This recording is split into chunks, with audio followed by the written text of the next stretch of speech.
nome é Aline, tenho 19 anos, sou da Zona Sul de São Paulo. Meu nome é Bruno Firmino Faria, tenho 18 anos e eu sou de Pirituba, São Paulo. Meu nome é Amanda Costa Alfredo, tenho 20 anos e sou de Bragança Paulista, interior de São Paulo. Meu nome é Natália Henrique, eu tenho 18 anos, eu moro em São Paulo, nasci em São Paulo e atualmente eu moro na Zona Leste. Meu nome é Luca, eu tenho 24 anos,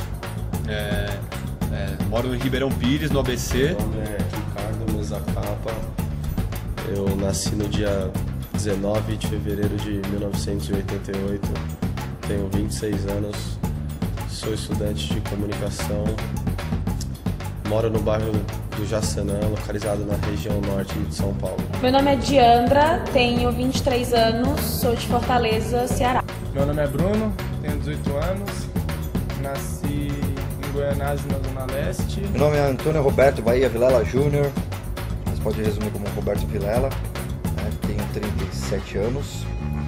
E minha infância, assim, né? Eu nasci aqui em São Paulo, né? No bairro do Bom Retiro.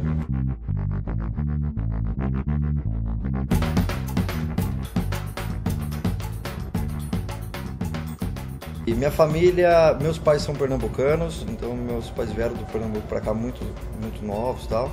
E eu vim de uma família que eu tenho mais 3 irmãs, são mais velhas do que eu. E a gente foi criado frequentando escola pública, né, desde a época de creche, essas coisas assim, sempre foi... não tive assim a mordomia de estudar em escolinha, assim, né? Mas a minha escolaridade sempre foi meio complicada, na verdade. Na fase já da primeira série, né? Eu perdi o primeiro ano porque eu estourei os 2 tímpanos. Eu nasci aqui em São Paulo, minha mãe é mineira, meu pai é cearense, eu acho. Não tive muito contato com meu pai, fui criada pela minha avó, minha mãe e minha madrinha. Eu vivi numa sociedade onde que eu vi os 2 lados, tanto o lado de quem sofre todos os dias, do pobre, sofredor brasileiro, como o lado de quem tem dinheiro. Toda a minha educação foi sempre muito artística. Meus pais sempre me apoiaram em questão de instrumentos musicais, de escrita. E isso formou muito do que eu sou hoje também, muito do que eu penso, e é isso aí. Basicamente, minha infância foi uma infância normal, não envolvido muito com tecnologia, brincando, futebol, bolinha de gude, pega-pega, polícia e ladrão, comandos em ação, uma infância normal, algo comum assim pro pessoal da minha idade, assim, da década de 90. O que eu aprendi na escola foi o básico, tinha alguns professores bons, sempre fui um aluno moderado, sempre consegui notas altas e sempre tive um ótimo relacionamento com a minha família. Esse relacionamento se prolonga até hoje. Muitos dos amigos que eu tinha na infância se perderam. Na maioria das vezes tinha um pai alcoólatra, um pai que fazia coisa errada e também acabou fazendo. A minha infância, ela foi maravilhosa. Minha mãe, ela é professora, ela me teve com 17 anos, meu pai tinha 21, mas eles sempre me deram uma ótima educação. A maior parte da minha educação eu estudei em escola particular, só no ensino médio, que eu me mudei para a ETEC.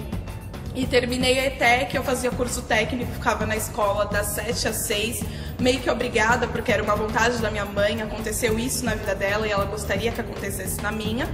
Eu fazia obrigada, porém no final eu vi que isso foi necessário para a minha vida, para o meu aprendizado. Na faculdade, a minha mãe queria que eu seguisse ela e fizesse pedagogia, porém não era o que eu queria. Eu até gosto um pouco da coisa, mas não é o que eu sinto em mim.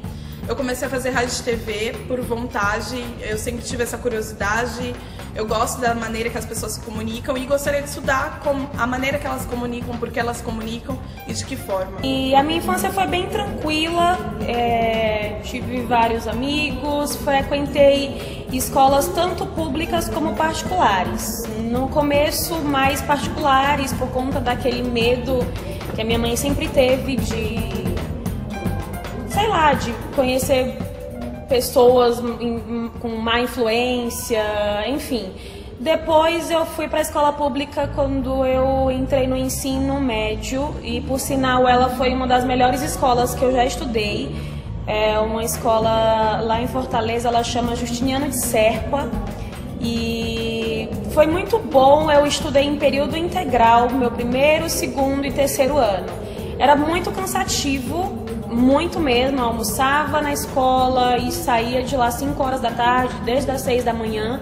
Mas o ensino eu não tenho nem o que falar, porque é exemplar, eu nem me sentia estudando numa escola pública.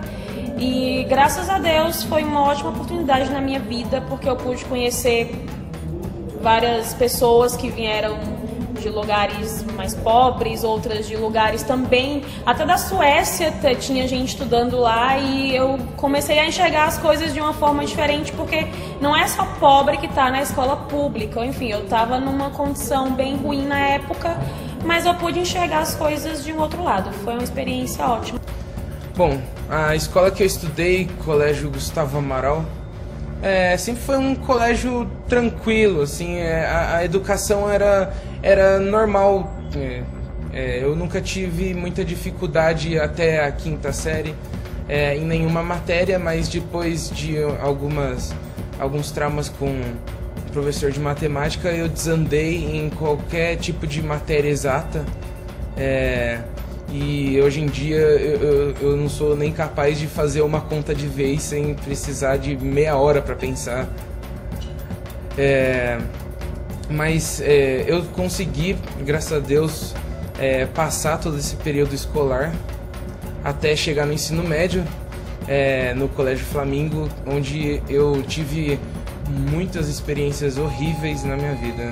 Da primeira até a terceira série numa escola particular, meus pais eram casados, a gente tinha uma condição aparentemente boa, porque até então só eu existia, né? Eu era o filho único. Mas aí veio a minha irmã e meus pais se separaram, então eu fui para uma escola estadual. Foi difícil para mim no começo, porque eu era um menino branco, com amigos brancos, com uma educação branca. Então fui parar numa escola cheia de moleque moreno, e aquilo era novo, aquilo pra mim, minha mãe falou, é perigoso, mas era uma escola da periferia e tal, mas eu estudei lá quando eu era mais nova. Então foi meio choque assim, mas foi uma educação boa também na escola, eu tive ótimos professores. Eu era um aluno bem bagunceiro, mas eu também era muito estudioso, então era um bagunceiro com notas boas. No ginásio foi isso assim, basicamente, né? Essa diferença, esse contraste de escola de uma para outra, que é bem diferente, né? Particular da estadual é muito diferente. E depois no colegial também, estadual, pô, aí foi foda. No colegial eu já estava um pouco mais ciente do que era estudar e prestar atenção nas matérias, esse tipo de coisa. Então também o estadual foi ótimo, assim, ótimos professores também, educação, uma ótima escola, foi tudo muito bom. E na faculdade agora também está sendo ótimo, apesar de ser uma instituição particular, né? O governo paga para mim, eu vou pagar para o governo depois, então no momento eu estou neutro. Estudei escola do estado, desde pequeno. Sempre gostei bastante da escola do estado, nunca estudei escola particular, então não sei como era, mas tive amigos e não achei que teve problema. Durante o período que eu estudei em Bragança, passei por diversas escolas e nunca percebi mudanças muito bruscas de uma para outra. A maioria delas eram religiosas e os professores, a forma de passar os ensinamentos, todos eram bem parecidos. Escolas bem rígidas, que prezavam muita lição, muito trabalho, provas difíceis, simulados, às vezes era até período integral de estudo. Então essas escolas sempre tiveram uma linha bem parecida para mim. Quando eu vim para São Paulo, eu notei uma diferença assim grande. Eu fiz um curso técnico antes de entrar na faculdade e o primeiro choque que eu tive foi a diversidade na sala de aula. Eu estava acostumada com colegas muito parecidos comigo. Realidade familiar, realidade financeira, tudo. Eram bem parecidos com o que se passava na minha casa. E quando eu cheguei aqui em São Paulo, eu encontrei com amigos completamente diferentes. Cada um vinha de um canto da cidade, cada um falava de um jeito, uma gíria diferente, tinha uma cultura diferente para trazer. Então foi realmente um choque a princípio, mas eu encaro isso com uma riqueza muito grande hoje em dia.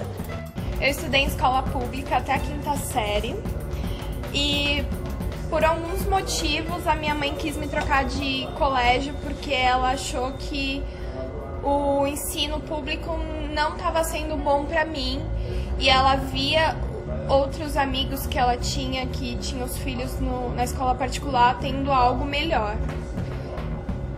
E aí ela foi e me colocou numa escola particular. De começo, a gente recebeu 50% de bolsa. E minha mãe, como uma mulher guerreira, faxineira, pagou 50% um ano. Depois, nesse um ano, como foi um baque, como você vê a diferença de um ensino público para um ensino particular, eu fui retida. E aí, no outro ano, com algumas conversas com diretora, minha mãe conseguiu 100% de bolsa. Terminei meu ensino médio em escola particular. Atualmente eu faço rádio e TV aqui na FMU. E assim, é um sonho desde pequena, quando eu vi Sabotagem levar uns caras lá onde eu morava com câmeras e tal, e não lembro que eles estavam gravando. Eu acho que era o clipe dele. E eu achei aquilo o máximo. Então, eu sempre tive contato com a cultura de alguma forma entre minha sociedade. Que é o lado ruim da escola pública, né? Que ela nunca me cobrou muito a entrega da lição e fazer mesmo.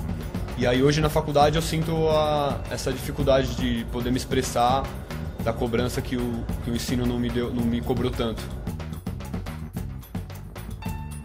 Minha relação com os meus pais sempre foi uma relação de carinho e é uma relação de carinho até hoje.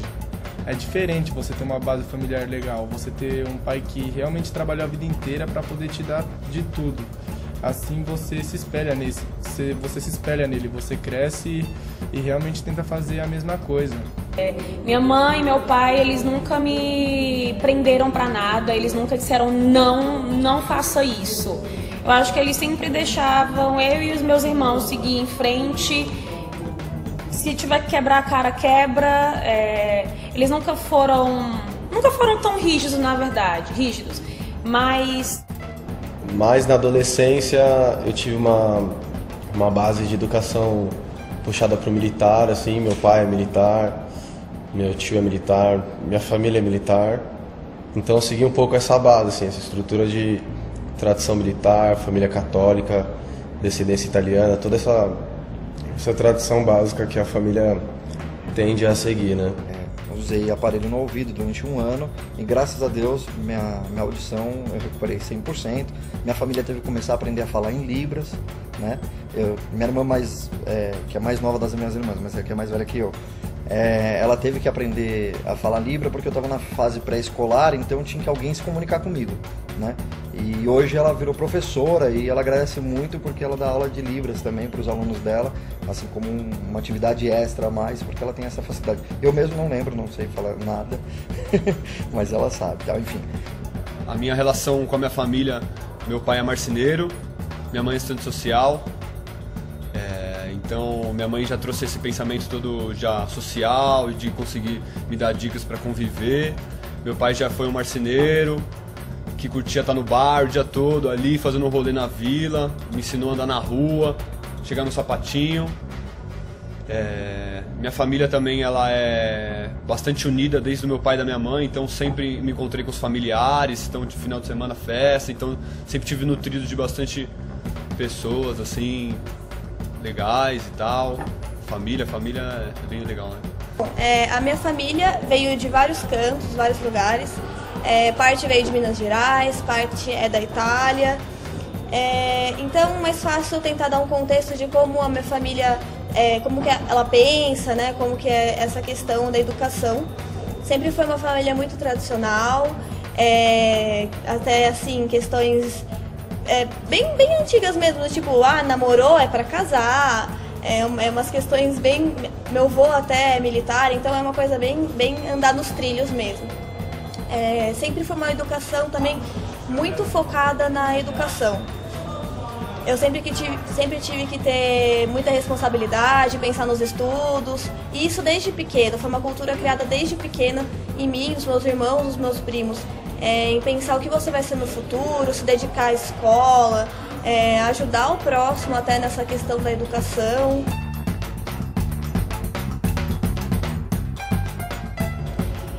já recebi tratamento diferente por causa do meu cabelo. Porque eu não podia trabalhar num lugar porque meu cabelo era muito armado. Foi. E na sociedade, a gente recebe, a gente vê que é uma coisa assim meio estranha. Mas meio que as pessoas tentam esconder assim. Mas recebe sim, você sente isso. Você, assim, eu sei de onde eu estou e onde eu me sinto bem, eu sei quando eu não tô, sabe, me encaixando. Aí você fica meio acuado, assim. Mas também eu não sou aquele tipo de pessoa que chama a outra de branca, ó, você é branca, eu sou negra, entendeu? Eu gosto desse negócio de Brasil misturado, nós somos todos do mesmo lugar, assim. Na escola particular, com certeza, eu sofri um pouco de preconceito pelo fato de só existir eu e mais uma menina de negra dentro da sala. Porém, às vezes as pessoas elas ficam com aquele pensamento, ela é negra, o que ela tá fazendo aqui? Mas nem só as pessoas brancas têm acesso a uma boa educação. E nem só dentro da escola particular tem uma boa educação. Quando eu trabalhava na Paulista mesmo, eu fui fazer uma entrega numa grande fabricante de produtos de beleza. Daí, no caso, como eu fazia entrega só de vez em quando, eu não ia de social e tal, daí a moça até perguntou de onde eu era, de Guaianazes, daí demorou pra me atender, meio que virou o rosto. Era uma senhora, às vezes meio que você acaba entendendo.